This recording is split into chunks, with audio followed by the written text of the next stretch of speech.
walking you all through this Rethinking Thanksgiving Toolkit tonight.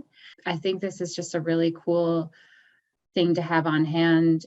It's got a lot of links inside of it, and you could just kind of use it as a jumping off point. So I wanted to, just kind of abbreviate it a little bit and then leave us a little space to have some time for discussion and stuff. So thank you so much for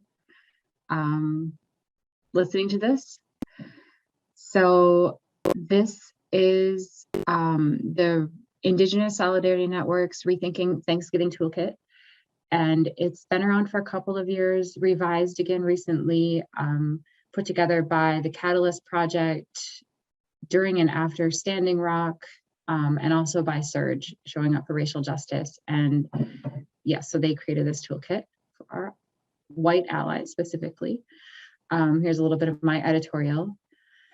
And this number 400 is just sticking out at me. So this year is 400 years from the original myth of the first Thanksgiving in 1621.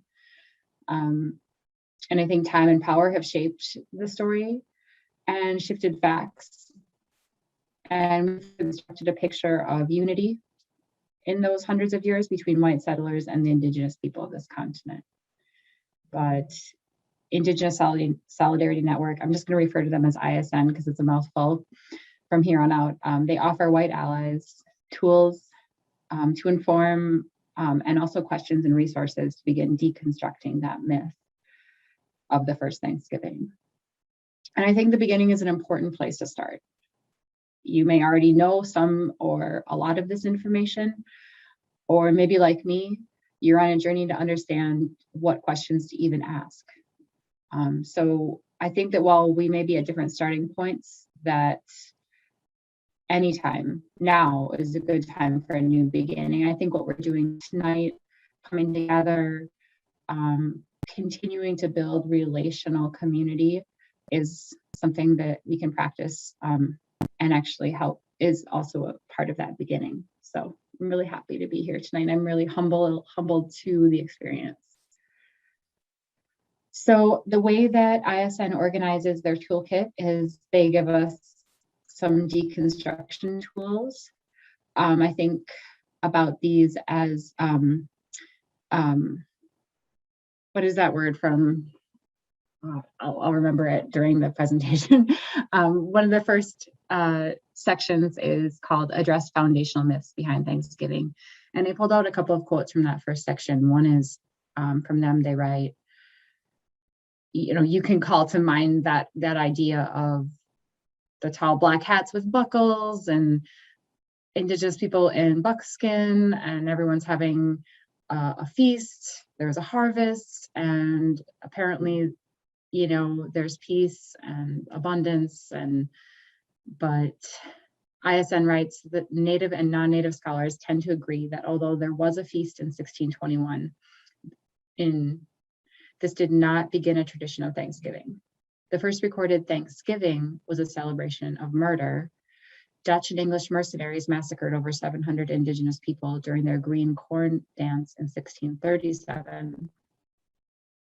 The next day, the governor of the Massachusetts Bay Colony declared Thanksgiving Day to commemorate subduing the Pequots.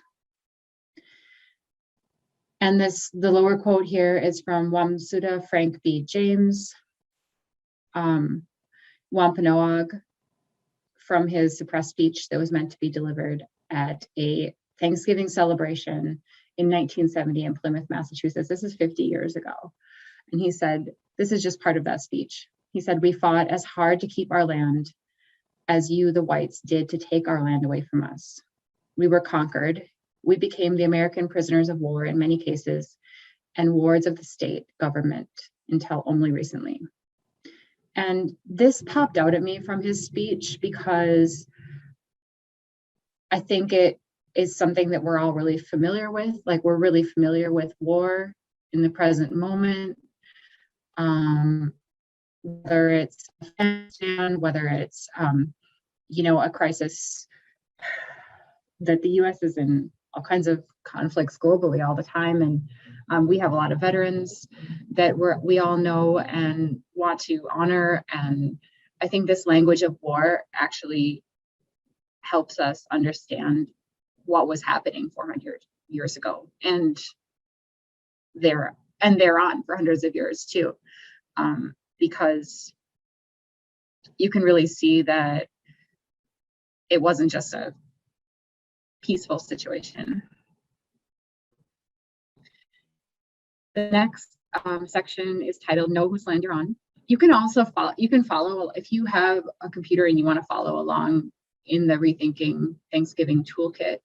You can have like a more in-depth read along of my slides, but I'm kind of abbreviating it. So they write, colonialism happens in a place. Like, it doesn't just happen in our minds. As white settlers, we're taught the importance of private property, the names of towns, counties, and states. You know, you learn all 72 states in Wisconsin. Indigenous people have their own names for these places. I used the Indigenous Resistance worksheet that's in this section and the Native Land Digital Interactive Map that's also linked in this section to explore a few of the questions from the worksheet. One of them was, who is or are the Indigenous nations that have always lived in the place we call home? In Polk County and St. Croix County, that's the Anishinaabe Wake. Anishinaabe, as Diane said, we also hear it as, but on the digital interactive map, they say Anishinaabe Wake. And our closest tribal nations is the St. Croix Band of Ojibwe. And they have 5 reservations in their sovereign nation, really between Polk, Burnett, and Barron County, I believe. Have there been any treaties relating to that land? Okay, this is like a rabbit hole because I started looking it up, and you can see the actual policies again on the Native Land Digital Interactive Map, and we're in session 243 and 242. 242 is a little bit farther north of us, and like 243 spans Polk and St. Croix County and goes down the St. Croix River Valley and into Minnesota also. And it was signed by the US government and Ojibwe and Dakota leaders in 1837. I got a couple of links in there because that weren't in the toolkit, because, and this is why I wrote earlier, like, I'm just learning the questions to ask, like, what does ceding even mean? What is a cession? What is a treaty? You know, and there's just a lot of information to take in and process and learn when you start learning those, even seeking answers to those questions. So please go back and look at some of this. The next section is called Know Where Your Water, Heat, Electricity, and Other Resources Come From. Not something we all have to think about all the time, right? Maybe if you're roughing it in a trailer, Diane, you maybe have to think about this a little bit more. But me, I could just flick on my lights, turn on my stove. I have running water. But these are things to be grateful for. These are things to consider. ISN writes, Indigenous populations across Turtle Island, the term many Indigenous people use to refer to North America and around the world, are among the hardest hit by the negative impacts of climate change. They are often on the front lines, resisting climate destruction and defending Mother Earth. Colonialism is the root of climate chaos, which is now threatening the future of all people. And then, because it's in my mind, I linked to stop line 3 here because this is a really present local issue, and I just pulled an about that struggle from their website, and because it's just really, it's exactly what we're talking about here. They say line 3 would contribute more to climate change. Line 3 is a tar sands pipeline coming from Canada. It would contribute more to climate change than Minnesota's entire economy. Minnesota's own Department of Commerce found our local market does not need line 3 oil. We need to decommission line 3 and just into a renewable, sustainable economy. Line 3 would violate the treaty rights of Anishinaabe peoples and nations in its path. Wild rice is a centerpiece of Anishinaabe culture.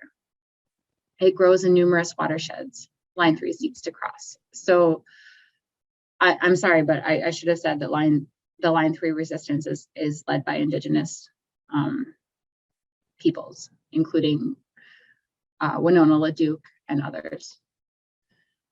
The next section is called Know Your Family's History. Who are your ancestors? What do you know of their stories and journeys? ISN writes, European settlers were required to give up our own cultural identities in exchange for whiteness and its privileges. It can be helpful for white people to reconnect with our ethnic lineages and ancestry, where so much healing can be found. But this must be done in the context of accountability and reparations to Indigenous people.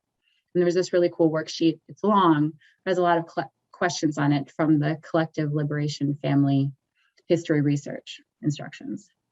Some things that, pop out at me. Did ancestors get their land through the Homestead Act or other methods of privatizing and stealing Indigenous land? Were our own families involved in militias or armies invading Indigenous territories? If they were not Indigenous, whose lands did our people settle? Where did our ancestors come from? When did they come to what's now USA? I mean, some of this stuff is really basic, and I do think that our families haven't necessarily even taught us this. Our mothers and fathers, our grandfathers haven't even necessarily gone over all this. Do we benefit from water rights, real estate development, cheap energy at the expense of Indigenous nations? The next section is called Challenge Cultural Appropriation. ISN writes, cultural appropriation is a continuation of genocide and land theft because settlers steal what does not belong to them, as if it is rightfully theirs. Settlers play Indian as part of imagining that they will replace Indigenous peoples, take up their clothing, culture, and life ways.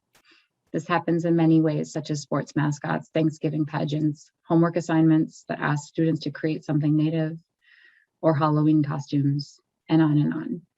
And I just have a less than a minute clip here to show you that really illustrates cultural appropriation. This whole video is great. It's only like 10 minutes long, but I'm only going to play a little bit of it.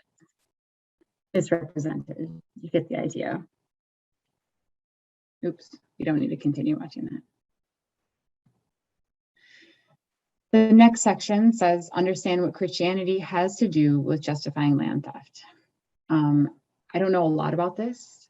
I've heard of the doctrine of discovery, and it's one of those interesting things that I'd like to understand more about. I do know that pre-US colonies, the church and state were tied together a lot more closely. I'm thinking of Spain, and ISN says that US land and private property laws are rooted in the doctrine of discovery and have been actually upheld and used in a court of law as recently as 2005 against the Oneida Nation. So some of that stuff is difficult. Actually, this is all difficult stuff to work with, but yeah. The next section is called Engage in Local Struggles and Build Relationships. I feel like we're doing that, and there's always room to continue growing. I think that the key thing to learn or to keep in mind always is mutual interest, and not like carrying forth with a white savior mentality, because Indigenous people lead the struggles for land, water, and self-determination across Turtle Island. Not all Indigenous communities and organizations are looking for outside support, but many are. And we can do a lot to learn about the current struggles, reach out and build respectful relationships. And from the list that I'm familiar with and that are local are Stop Line 3, we already talked about them a little bit, the GNU Collective, and NDN Collective are all three out of the Minnesota and the Twin Cities. When I was looking up the GNU Collective, I didn't know how to pronounce it. And I came across this super, super cool, just going to pop over to this, the Ojibwe People's Dictionary. And I linked to that in the presentation too. And it looks like it's put out by the University of Minnesota. But I hope you can hear this. I'll play it again. And it means golden eagle. So just a really cool resource. I hope you have some fun exploring that. And let's see. The next section is called Work for Reparations of Land and Indigenous Sovereignty. This is big.